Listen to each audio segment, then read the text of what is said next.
नमस्कार, आप देख रहे हैं गृहवाणी और मैं हूं आपके साथ मेघा शंकर। रंगों, गुलाल और उत्साह से भरी होली, लेकिन इस बार आसमान में एक ऐसी खगोलीय घटना होने जा रही है जो इस त्योहार को और भी खास बना देगी। जी हाँ, 3 मार्च 2026 फागुन पूर्णिमा के दिन लगने वाला साल का सबसे पहला चंद्र ग्रहण लोगों के मन में कई सवाल खड़े कर रहा है। क्या ये भारत में दिखाई देगा?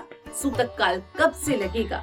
होलिका दहन पर इसका क्या असर होगा और धार्मिक नियमों में क्या बदलाव होंगे? वैदिक पंचांग के अनुसार ये चंद्र ग्रहण दोपहर 2:16 से शुरू होकर 5:33 तक रहेगा। और क्योंकि ये भारत में दिखाई देगा, इसलिए इसका सूतक काल भी मान्य होगा।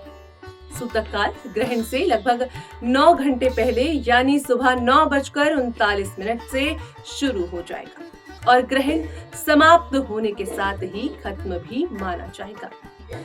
ये एक पूर्ण चंद्र ग्रहण होगा, यानी वो स्थिति जब पृथ्वी सूर्य और चंद्रमा के बीच आ जाती है और सूर्य की किरणें चंद्रमा तक नहीं पहुंच पाती, जिसके कारण चंद्रमा पूरी तरह पृथ्वी की छाया में आ जाता है और उसका रंग तांबे या हल्के लाल रंग का दिखाई देता है।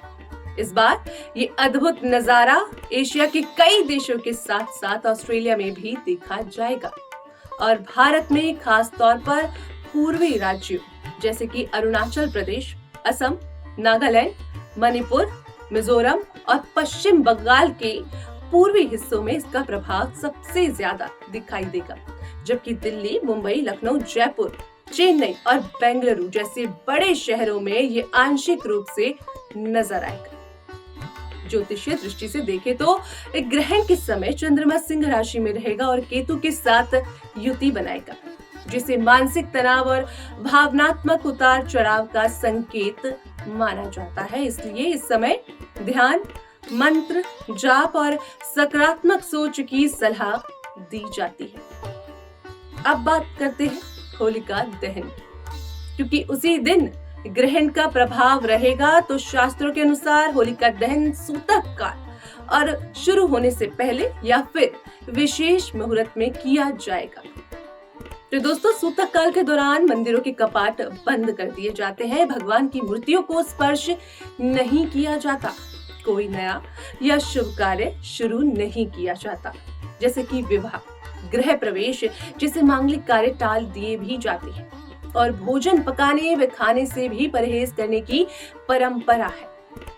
और साथ ही साथ दोस्तों, एक बात का ध्यान रखना है, गर्भवती महिलाओं को विशेष सावधानी रखने की सलाह इस समय में दी जाती है और धार्मिक मान्यता है कि इस समय मंत्र जाप, ध्यान और दान करने से नकारात्मक प्रभाव कम होते हैं। चंद्र ग्रहण 3 प्रकार के होते हैं, जैसे कि आंशिक, पूर्ण और उपछाया।